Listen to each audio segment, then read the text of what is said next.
Territorio norte de Minnesota, diciembre de 1888. ¿Cómo sobrevivieron algunas familias fronterizas el invierno más brutal del siglo XIX usando la mitad de leña que sus vecinos mientras todos los demás se congelaban quemando el doble? La primera nevada ya había enterrado el asentamiento de Pine Ridge 3 pies de profundidad cuando un inmigrante noruego comenzó lo que sus vecinos llamarían el proyecto de construcción más absurdo en la historia de la frontera. Mientras otras familias se apiñaban alrededor de sus chimeneas racionando madera preciosa contra el invierno brutal que se acercaba, este hombre estaba haciendo algo que no tenía ningún sentido aparente. Estaba construyendo una segunda casa alrededor de su casa. No una adición, no un granero, una cáscara de madera completa que encerraría toda su cabaña de troncos dentro de un espacio vacío de aire de 3 pies. Cuando le preguntaban por qué, simplemente sonreía y continuaba trabajando, su aliento cristalizándose en el frío de diciembre mientras medía, cortaba y clavaba tabla tras tabla en su lugar formando una estructura que todos consideraban demencia pura. El ridículo comenzó inmediatamente como fuego en pradera seca. En las reuniones dominicales los hombres sacudían sus cabezas con lástima. Las mujeres susurraban con preocupación genuina. Incluso los niños parecían sentir que algo estaba profundamente equivocado con lo que el extraño noruego estaba construyendo con tanta determinación. Se ha vuelto loco, decían con certeza. El invierno le hizo perder el juicio completamente. Pero este constructor de barcos convertido en colono no había perdido nada en absoluto. Había descubierto algo tan simple pero tan profundo que en 2 años transformaría prácticas de construcción a través de 3 condados completos salvando familias del frío mortal que mataba colonos cada invierno sin piedad. ¿Qué entendía este constructor de barcos sobre calor, humedad y supervivencia que todos los demás con décadas de experiencia fronteriza habían pasado por alto completamente durante generaciones de construcción tradicional?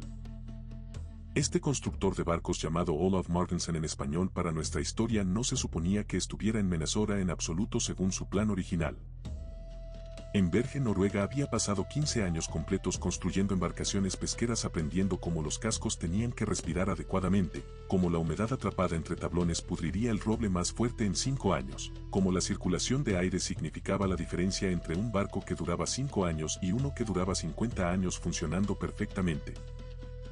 Cuando llegó a Pine Ridge en la primavera de 1887 trajo esos instintos de construcción naval con él profundamente arraigados. Observó su primer invierno cuidadosamente tomando notas mentales. Observó cada detalle y lo que vio lo perturbó profundamente más de lo que esperaba. Cada cabaña en el asentamiento seguía el mismo diseño exacto heredado por generaciones. Troncos apretadamente rellenos con arcilla, una chimenea de piedra sólida, tal vez algo de barro o musgo empacado entre los espacios de madera para sellar. Las familias que vivían en ellas quemaban cantidades enormes de leña, a veces 8 a 10 cords completos por invierno sin parar, y aún así temblaban dolorosamente durante enero y febrero cuando el frío alcanzaba su pico mortal. Pero peor que el frío constante era lo que Olaf notó sobre su leña misma que nadie más parecía ver claramente. Estaba húmeda, no empapada completamente, pero lo suficientemente húmeda para sisear y humear cuando se lanzaba al fuego liberando vapor blanco. Lo suficientemente húmeda para producir la mitad del calor que debería producir madera seca. Lo suficientemente húmeda para crear creosota en las chimeneas y llenar cabañas con humo acre que hacía toser a los niños durante toda la noche sin alivio. La madera se almacenaba afuera bajo lonas o cobertizos inclinados que dejaban penetrar viento y nieve por todos lados.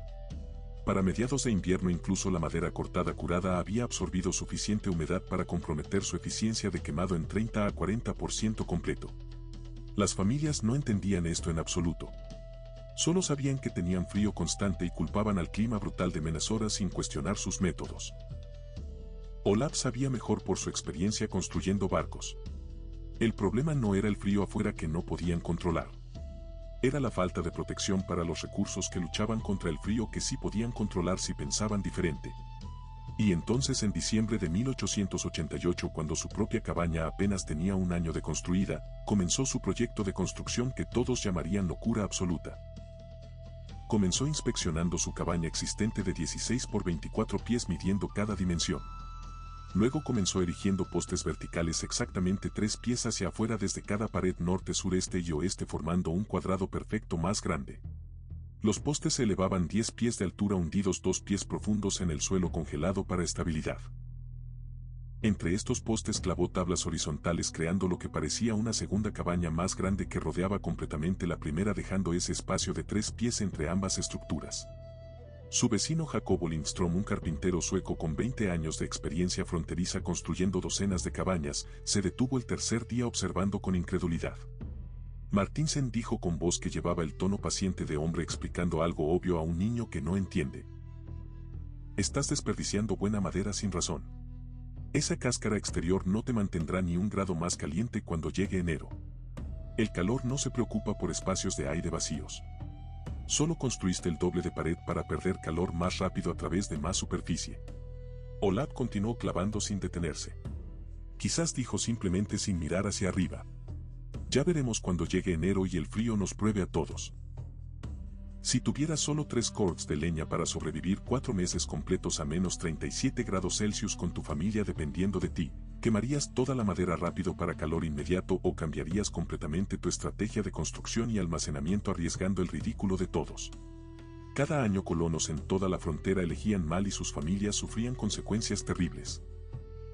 Ahora descubramos exactamente qué construyó este noruego que desafió 70 años de tradición y salvó vidas cuando el peor invierno del siglo llegó sin piedad. Lo que Olaf estaba construyendo tenía un nombre en noruego que había aprendido de su padre constructor de barcos. Luftkapisolasjon, que significaba aislamiento de espacio de aire. Pero era mucho más que aislamiento simple. Era un sistema completo de control ambiental disfrazado como un cobertizo de madera simple que cualquier carpintero podría construir si entendiera los principios fundamentales. El espacio de 3 pies entre las paredes de su cabaña y las tablas exteriores servía múltiples propósitos simultáneos. Cada uno diseñado con la precisión de un casco de barco que debe soportar océanos tempestuosos durante décadas sin fallar ni una sola vez. Primero, el espacio de aire mismo creaba un amortiguador térmico masivo. El aire frío del exterior tenía que pasar a través de la cáscara externa, luego cruzar 3 pies completos de aire relativamente quieto antes de alcanzar las paredes de troncos de su hogar real donde su familia vivía. Eso solo reducía la pérdida de calor directa aproximadamente 30% sin quemar ni un trozo adicional de madera. Pero Olaf fue mucho más allá de ese principio básico. Diseñó la estructura externa con ventilación deliberada calculada cuidadosamente, espacios pequeños en la parte inferior cerca del nivel del suelo y ventilaciones más grandes cerca de la línea del techo permitiendo flujo constante.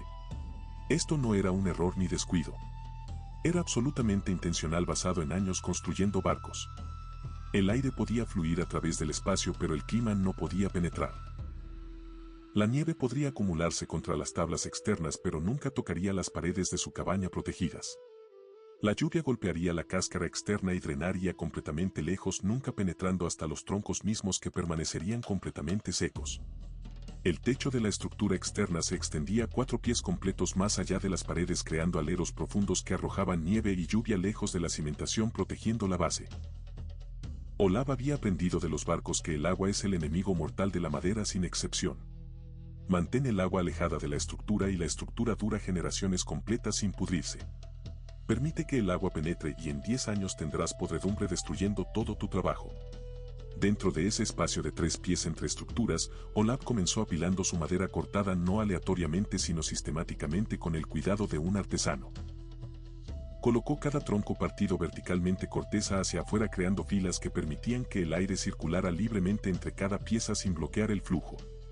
La madera se sentaba completamente protegida de nieve directa y lluvia mientras la ventilación deliberada que Olaf había construido en la cáscara externa creaba un flujo de aire constante y suave que llevaba la humedad lejos continuamente sin parar día y noche. En 3 semanas de apilamiento su leña estaba curándose bajo techo de una manera que sus vecinos nunca podrían lograr con sus cobertizos abiertos. Las tablas externas bloqueaban 90% de la humedad impulsada por el viento mientras la ventilación prevenía acumulación de condensación que pudriría la madera desde adentro. Probando con su mano curtida por años de trabajo, Olaf podía sentir la diferencia dramática claramente. Su madera almacenada se sentía seca al tacto, ligera y lista para quemar. La madera de sus vecinos se sentía húmeda, a veces incluso resbaladiza con escarcha congelada en la superficie.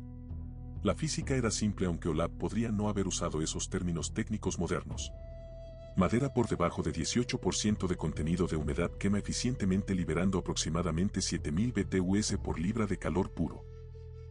Madera por encima de 25% de contenido de humedad, el nivel en que la mayoría de la madera de sus vecinos se encontraba durante el invierno, quema pobremente liberando tal vez 4500 BTUs por libra mientras crea humo excesivo y creosota mortal.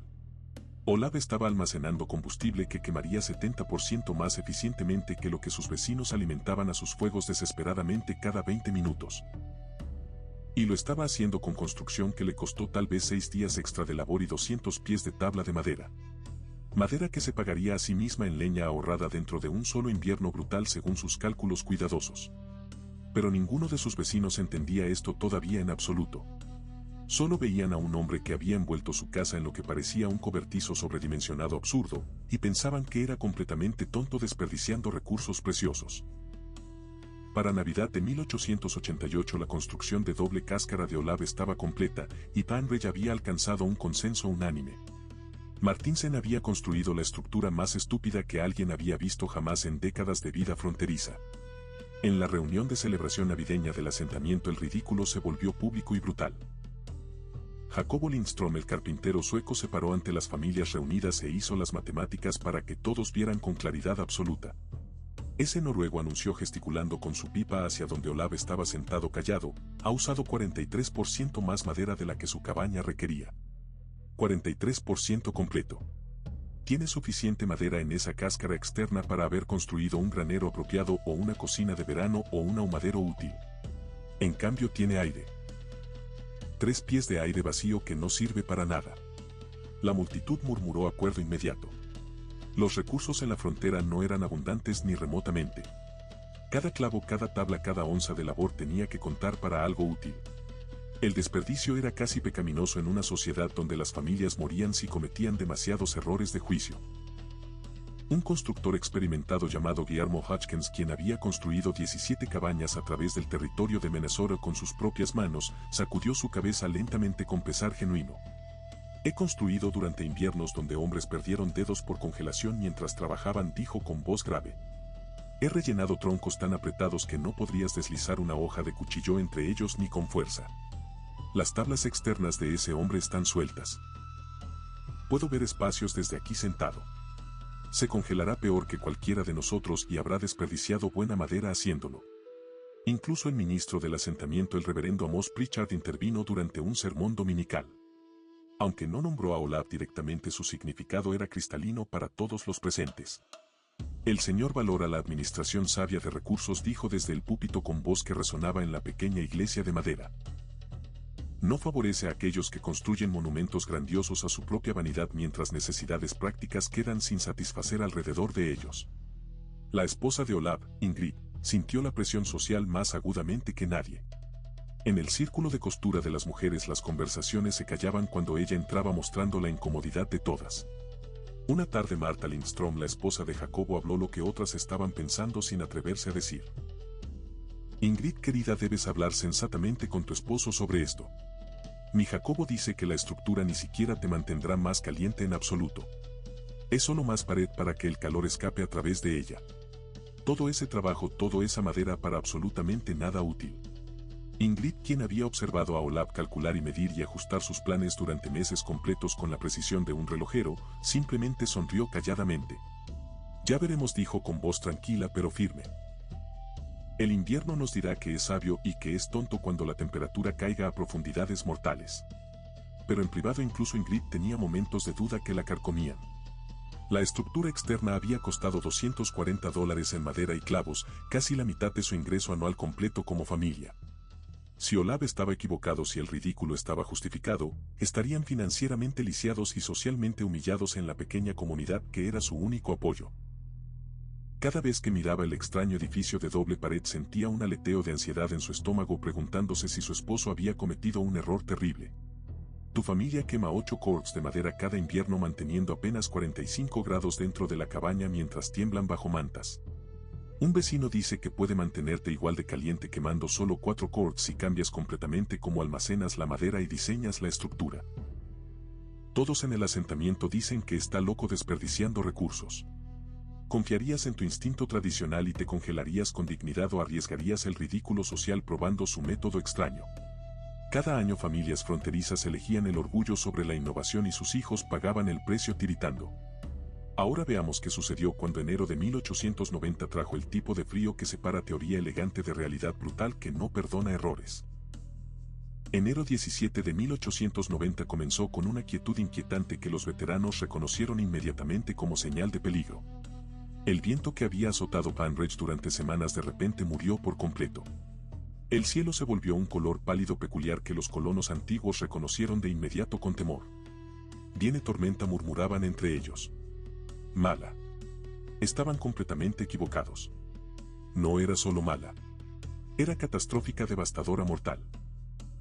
La ventisca que golpeó el 18 de enero llegó con vientos que excedían 60 millas por hora y temperaturas que se desplomaron a 37 grados bajo cero Fahrenheit, que equivale a 38 grados Celsius bajo cero. La nieve no caía tanto como explotaba horizontalmente, impulsada por vientos tan feroces que los hombres no podían mantenerse de pie, no podían ver sus manos frente a sus rostros, no podían respirar sin envolver tela sobre sus bocas para filtrar el aire helado.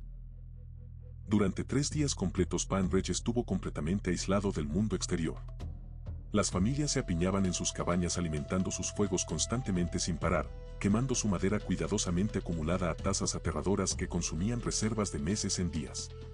El frío era tan severo que el agua se congelaba en minutos de ser sacada de los pozos profundos. El aliento se cristalizaba en barbas instantáneamente. Las ventanas se escarchaban con hielo lo suficientemente grueso para bloquear toda luz exterior, sumiendo las cabañas en oscuridad constante. En la cabaña Lindström, Jacobo alimentaba la chimenea cada 20 minutos sin descanso, jalando madera de su cobertizo exterior a través de un pasaje que cavaba desesperadamente a través de la nieve que se acumulaba sin piedad. La madera estaba congelada, sólida, cubierta con hielo y nieve adherida. Cuando la lanzaba al fuego cicea y humeaba, produciendo más humo blanco que calor útil. La temperatura de la cabaña se mantenía alrededor de 52 grados Fahrenheit, lo suficientemente fría como para que la familia durmiera con sus abrigos de invierno puestos. Lo suficientemente fría como para que las manos de Martha Lindström temblaran mientras trataba de cocinar algo caliente para los niños. En el hogar Otechkins la situación era incluso peor y más desesperada. Guillermo se había quedado bajo en leña para el segundo día completo y estaba quemando madera verde cortada solo semanas antes sin tiempo de curar. Pero con contenido de humedad por encima de 35%, el fuego ardía débilmente más que quemar limpiamente. Las temperaturas dentro cayeron a 48 grados. Su hija menor de solo 6 años desarrolló una tos profunda que no se detenía, asustando a toda la familia. Pero en la cabaña Martinsen algo completamente diferente estaba sucediendo que desafiaría todo lo que los vecinos creían sobre supervivencia invernal. Olaf había despertado la primera mañana de la tormenta y caminó calmadamente hacia su estructura externa protectora. El viento gritaba afuera con furia primitiva, pero dentro del espacio de 3 pies entre su cabaña y la cáscara externa, el aire simplemente se movía suavemente, no rugía violentamente. Seleccionó madera seca de sus pilas almacenadas, madera que había estado curándose en este espacio protegido durante más de un año completo ahora. Las piezas se sentían ligeras en sus manos, apropiadamente curadas con contenido de humedad por debajo de 15% perfecto. Llevó un brazo lleno adentro y construyó su fuego con la confianza de quien conoce su oficio perfectamente. La madera se encendió inmediatamente sin sisear, quemando caliente y limpia con humo mínimo. Las llamas rugieron hacia arriba por la chimenea con un calor brillante e intenso que solo madera verdaderamente seca puede producir sin desperdiciar energía evaporando humedad. Para media mañana su cabaña había alcanzado 68 grados Fahrenheit confortable. Para la tarde se mantenía estable en 70 grados. El hogar de piedra que Olaf había construido absorbía el calor y lo irradiaba de vuelta durante todo el día y la noche, creando masa térmica. Alimentaba el fuego cada 45 minutos en lugar de cada 20 minutos como sus vecinos desesperados. Su madera cuidadosamente apilada, protegida de los elementos, se estaba desempeñando exactamente como había calculado que lo haría, basándose en principios de construcción naval. En la tarde del segundo día, a través de una breve pausa en la tormenta, Jacobo Lindström luchó a través de nieve hasta el pecho para verificar a los Martinsen. Esperaba encontrarlos sufriendo como todos los demás, tal vez peor dado esa construcción de doble pared tonta que todos habían criticado. En cambio, cuando Olaf abrió la puerta, una ola de calor genuino rodó hacia afuera al aire frígido. Jacobo se quedó atónito parado en la puerta, incapaz de procesar lo que sus sentidos le decían. La cabaña estaba caliente, realmente caliente, no solo sobrevivible. Ingrid estaba cocinando sin su abrigo puesto. Los niños jugaban en el piso con su ropa regular sin temblar. El fuego ardía constante en el hogar y junto a él Olaf había apilado tal vez 20 piezas de madera seca lista para usar. ¿Cómo?, preguntó Jacobo simplemente con voz apenas un susurro quebrado por la incredulidad. Olaf gesticuló hacia la estructura externa donde filas de madera curada estaban protegidas del frío mortal del viento del hielo. Se mantiene seca, dijo con la simplicidad de quien entiende principios fundamentales. Madera seca quema caliente. Fuego caliente necesita menos combustible. Simple. Jacobo se quedó en silencio con cálculos corriendo por su mente entrenada de carpintero. Ya había quemado 2 cords completos en solo 2 días. A esta tasa se quedaría sin madera antes de que febrero terminara y su madera se estaba mojando más, no secándose más, cada vez que la jalaba de su cobertizo cubierto de nieve. Ese espacio, Jacobo dijo lentamente mientras su cerebro procesaba. No es solo aislamiento térmico. Es protección de almacenamiento. Todo tu suministro de invierno curándose bajo techo protegido. Sí, dijo Olaf asintiendo. Y el espacio de aire mantiene las paredes de la cabaña secas también. Sin escarcha, sin podredumbre. Esta cabaña durará 50 años, tal vez más, sin reparaciones mayores. Jacobo Lindström regresó a su propia cabaña congelada esa tarde con una nueva comprensión que lo hacía sentir avergonzado. Había estado equivocado completamente. Todos habían estado equivocados. Pero el orgullo es algo difícil de rendir y no dijo nada a los demás todavía. La tormenta se rompió el cuarto día cuando las familias emergieron para evaluar el daño causado. Encontraron Pan Ridge transformado irreconociblemente. Montones de nieve alcanzaban los aleros de algunas cabañas enterrándolas. El ganado había perecido congelado. Y los suministros de madera a través del asentamiento habían sido devastados, no solo quemados sino arruinados por completo. La madera que había sido almacenada afuera ahora estaba saturada de hielo, congelada, sólida, casi imposible de quemar efectivamente sin desperdiciar horas secándola primero. Olaf Martinsen salió de su estructura de doble cáscara con sus hijos todos calientes y bien alimentados, sin signos de sufrimiento. Su suministro de leña permanecía abundante, seco y listo para usar. Había consumido tal vez 1 cord y media durante la tormenta completa, la mitad de lo que sus vecinos habían quemado desesperadamente. Las preguntas comenzaron esa misma tarde cuando las familias se recuperaban. ¿Cómo había sobrevivido la familia Martinsen tan cómodamente mientras todos los demás sufrían miserablemente? Jacobo Lindström, el carpintero que había sido el crítico más duro de Olaf, decidió conducir una investigación apropiada con mediciones precisas. El 3 de febrero de 1890, 2 semanas después de la gran tormenta, llegó al hogar Martinsen con una propuesta formal. Quiero medir todo, les dijo a Olaf con humildad genuina. Temperatura, consumo de madera, humedad, todo lo relevante. Y quiero compararlo con mi propia cabaña bajo condiciones idénticas para tener datos reales. Olaf aceptó inmediatamente sin dudarlo. Había estado manteniendo sus propios registros desde la finalización de la estructura, pero tener un testigo independiente, especialmente uno que lo había dudado públicamente, tendría mucho más peso con la comunidad escéptica. Durante las siguientes 3 semanas completas, Jacobo hizo visitas diarias meticulosas. Trajo un termómetro de espíritu que había ordenado desde Minneapolis, preciso hasta dentro de 2 grados Fahrenheit. Cada mañana al amanecer, al mediodía y al atardecer registraba temperaturas en ambas cabañas con precisión científica. Los resultados eran asombrosos, imposibles de negar. La cabaña Martinsen mantenía una temperatura interior promedio de 68 grados Fahrenheit durante todo el periodo de medición. La cabaña Lindström, de tamaño comparable y con una chimenea de piedra similar, promediaba 54 grados. Esa diferencia de 14 grados representaba una mejora masiva en habitabilidad. La diferencia entre comodidad genuina y mera supervivencia miserable. Pero la temperatura era solo parte de la historia completa.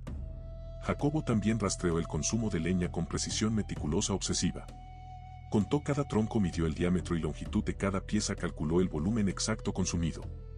Durante esas 3 semanas de febrero, el hogar Martinsen quemó aproximadamente 3/4 de cord de madera. El hogar Lindström, tratando de mantener temperaturas similares, consumió 1 cord y 3/4 más del doble completo. Las matemáticas eran irrefutables cuando se extrapolaba a través de una temporada invernal completa. Olaf quemaría aproximadamente 4 cords de leña para mantener comodidad durante todo el invierno. La familia de Jacobo quemaría 9 cords para calidez comparable.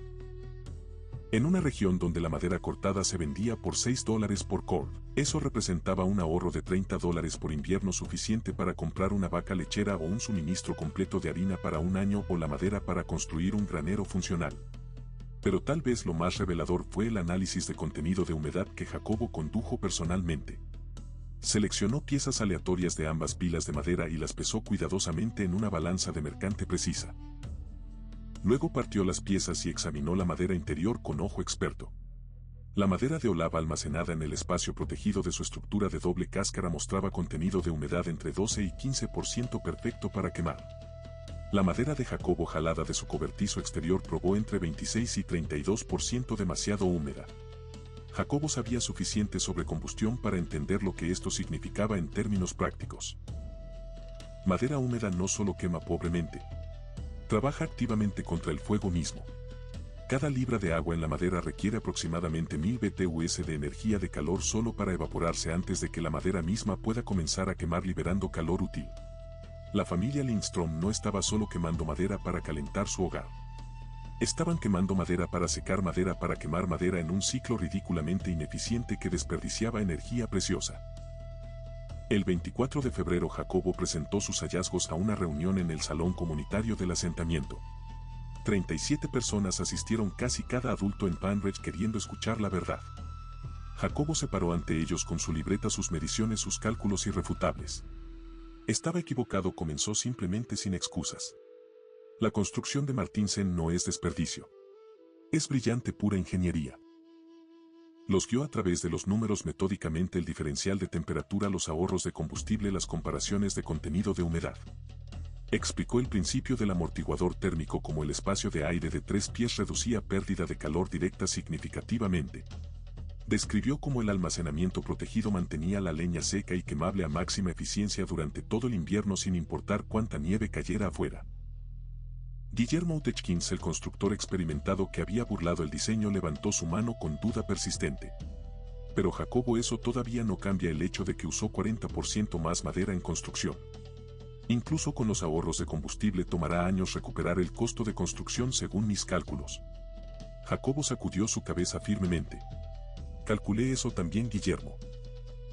A precios actuales de madera y costos actuales de madera cortada, la estructura se paga a sí misma en combustible ahorrado dentro de 3 inviernos solamente. Después de eso son $30 al año cada año durante tanto tiempo como el edificio permanezca en pie, generando ahorros. Y eso ni siquiera cuenta los otros beneficios adicionales que observé. ¿Qué otros beneficios?, alguien gritó desde atrás curioso. La estructura externa sirve como taller, explicó Jacobo. Martinsen repara herramientas allí, protege equipo, incluso mantiene una pequeña fragua funcionando cuando se necesita. El espacio no está desperdiciado, está siendo multipropósito. Y el almacenamiento seco no se aplica solo a leña. Almacena grano allí, artículos de cuero, cualquier cosa que necesite protección contra humedad. Todo el diseño está integrado con propósito pensado. Hizo una pausa, luego añadió algo más que había notado. Y aquí hay algo más que observé durante mis mediciones. Las paredes de su cabaña mismas no muestran daño por escarcha ni acumulación de hielo entre los troncos ni podredumbre comenzando en la cimentación, como ya veo en la esquina noroeste de mi propia cabaña. Esa doble cáscara mantiene la estructura de la cabaña seca y protegida contra elementos. Su cabaña podría durar 50 años sin reparaciones mayores. La mía podría necesitar reconstrucción significativa en 10 años si no corrijo el problema de humedad ahora. La sala cayó en silencio mientras la gente absorbía esta información que contradecía todo lo que habían creído. Olaf, sentado calladamente en la parte de atrás, no dijo nada. Había sabido estas cosas todo el tiempo, pero escuchar a Jacobo, su crítico más vocal, presentar la evidencia llevaba un peso que sus propias palabras nunca podrían haber tenido con vecinos escépticos. Para finales de primavera de 1890, Olaf Martinsen había ayudado a diseñar estructuras de doble cáscara para 12 familias en Panridge. No cobró por su experiencia ni conocimiento. Lo consideraba conocimiento comunitario, algo que debería compartirse libremente con todos. Pero las familias insistían en compensarlo de alguna manera y Olaf se encontró con ofertas de labor, ganado, grano y buena voluntad que hicieron su granja más próspera de lo que jamás había imaginado cuando llegó a Minnesota. Jacobo Lindström se convirtió en el estudiante más dedicado de Olaf y su defensor más fuerte. El carpintero sueco comenzó a incorporar el principio de doble cáscara en cada cabaña que construía, modificando el diseño ligeramente para diferentes tamaños y propósitos específicos. Para el invierno de 1891 a 92, 23 familias dentro de un radio de 50 millas de Panridge estaban viviendo en variaciones de lo que habían comenzado a llamar casas cobertizo o dobles noruegos, mostrando respeto al origen. La técnica se extendió primero a través de las comunidades de inmigrantes escandinavos. Reconocían el principio de diseño de métodos de construcción noruegos y suecos tradicionales adaptados a las condiciones extremas de Minnesota perfectamente. Pero pronto incluso colonos nacidos en América que inicialmente habían burlado el concepto lo estaban adoptando. La evidencia era simplemente demasiado convincente para ignorar cuando veían familias sobreviviendo cómodamente mientras ellos sufrían. La noticia alcanzó el Servicio de Extensión Agrícola de Minnesota en San Pablo para 1893. Un agente de campo llamado Roberto Whitmore viajó a Pine Ridge específicamente para documentar el fenómeno de caza cobertizo con interés científico. Su reporte publicado en el Almanaque de Granja de Minnesota de 1894 incluía dibujos detallados, mediciones precisas y testimonios de familias. Whitmore calculó que la caza cobertizo promedio reducía el consumo de combustible invernal en 52% comparado con cabañas fronterizas estándar, mientras mejoraba comodidad interior y extendía la vida útil de la estructura primaria significativamente. El reporte notó algo más significativo que impactó más que números. Las familias viviendo en casas cobertizo reportaban menos enfermedades respiratorias durante meses de invierno. La combinación de temperaturas interiores más cálidas y fuegos que quemaban más limpiamente de madera apropiadamente seca creaban condiciones de vida más saludables para todos. La mortalidad infantil de enfermedades relacionadas con invierno en familias de casa cobertizo era mediblemente más baja que en familias viviendo en cabañas tradicionales de pared simple, según datos que Whitmore recopiló meticulosamente. Pero tal vez el legado más notable de la innovación de Olaf fue cómo influyó en la ciencia de construcción moderna décadas después. El principio que empleó usando un espacio de aire y cáscara protectora externa para manejar humedad y proporcionar amortiguamiento térmico es fundamentalmente idéntico a lo que ingenieros modernos llaman pantalla de lluvia o fachada ventilada. Los códigos de construcción contemporáneos ahora recomiendan o requieren diseños similares para durabilidad estructural a largo plazo y eficiencia energética basándose en los mismos principios físicos. La construcción de doble pared con aislamiento de espacio de aire que Olaf construyó en 1888 anticipó por casi un siglo completo lo que científicos de construcción descubrirían en los 1970 y 80 cuando comenzaron a estudiar transferencia de humedad y pérdida de calor sistemáticamente. Lo que los vecinos fronterizos llamaron desperdicio y locura resultó ser ingeniería profundamente avanzada disfrazada en madera simple y sentido común aplicado inteligentemente. Olaf mismo nunca promovió su diseño como revolucionario ni buscó reconocimiento. Cuando le preguntaban sobre su construcción en años posteriores se encogía de hombros y decía con humildad: Anborgen, los barcos que no respiran se pudren en 5 años. Las casas son iguales. Mantén la madera seca. Deja que el aire se mueva. Protege lo que necesita protección. Esto no es nuevo. Es solo correcto basado en principios eternos. Vivió en su casa cobertizo hasta su muerte en 1924 a la edad de 73 años, habiendo sobrevivido décadas de inviernos brutales cómodamente. La estructura permaneció sólida y sana, requiriendo mantenimiento mínimo durante esos 36 años completos. Sus hijos la heredaron y sus nietos después de ellos, manteniéndola en la familia. La casa cobertizo Martinsen permaneció ocupada hasta 1967, cuando finalmente fue desmantelada, no porque hubiera fallado sino porque la familia quería construir algo más grande y moderno según gustos cambiantes. Cuando trabajadores desmontaron la cáscara externa descubrieron la cabaña de troncos original adentro en condición casi perfecta después de 80 años. Los troncos no mostraban podredumbre ni daño de insectos ni compromiso estructural alguno. Las piedras de cimentación estaban tan sólidas como el día que fueron colocadas. 80 años de clima de Minnesota, ventiscas, olas de calor, lluvias torrenciales, vientos brutales, apenas habían tocado el núcleo protegido del edificio, demostrando la sabiduría del diseño. Hoy solo 3 de las casas cobertizo originales de Pine Ridge permanecen en pie como testimonios. Una sirve como museo administrado por la Sociedad Histórica de Minnesota, donde visitantes pueden experimentarla durante todo el año. Durante demostraciones de invierno, el personal del museo enciende fuegos en el hogar original usando madera seca almacenada en el espacio exterior, exactamente como Olaf lo hizo hace más de un siglo. El diferencial de temperatura entre dentro y fuera sigue siendo impresionante, a menudo 30 a 40 grados, demostrando que los principios funcionan eternamente. Lo que Olaf probó no fue que sus vecinos eran ignorantes o maliciosos en su crítica inicial. Probó algo más profundo y más humilde: que descartar enfoques no familiares sin probarlos realmente. Que confundir simple con primitivo sin entender complejidad subyacente. Que asumir que conocimiento tradicional no tiene nada que enseñar a mentes modernas. Estos son errores que cada generación repite ciegamente sin aprender de la historia. La casa cobertizo permanece como monumento a un tipo diferente de sabiduría. No la sabiduría de complejidad innecesaria, sino la sabiduría de observación cuidadosa. No la sabiduría de materiales caros, sino la sabiduría de entender cómo calor, humedad y aire realmente se comportan según leyes físicas inmutables. No la sabiduría de seguir convención ciegamente, sino la sabiduría de preguntar si la convención realmente funciona o si hay manera mejor esperando ser descubierta. En febrero de 1890, cuando Jacobo Lindström se paró ante sus vecinos y admitió que había estado equivocado completamente, hizo algo notablemente valiente que pocos tienen coraje de hacer. Dejó que evidencia superara su ego personal. Dejó que mediciones importaran más que su reputación profesional. Eligió verdad sobre orgullo, mostrando carácter real. Esa elección, repetida por docenas de familias durante los años siguientes, convirtió un proyecto de construcción que todos llamaron locura en una tradición regional de construcción que ahorró combustible, protegió salud y refugió familias a través de algunos de los inviernos más duros que la frontera de Minnesota conoció jamás, sin piedad. Los vecinos dejaron de reírse y comenzaron a aprender, porque a veces la persona que todos llaman loca es la única que realmente entiende qué está sucediendo bajo la superficie. A veces lo que parece desperdicio es realmente inversión inteligente en supervivencia. Y a veces construir un cobertizo alrededor de tu casa no es locura en absoluto.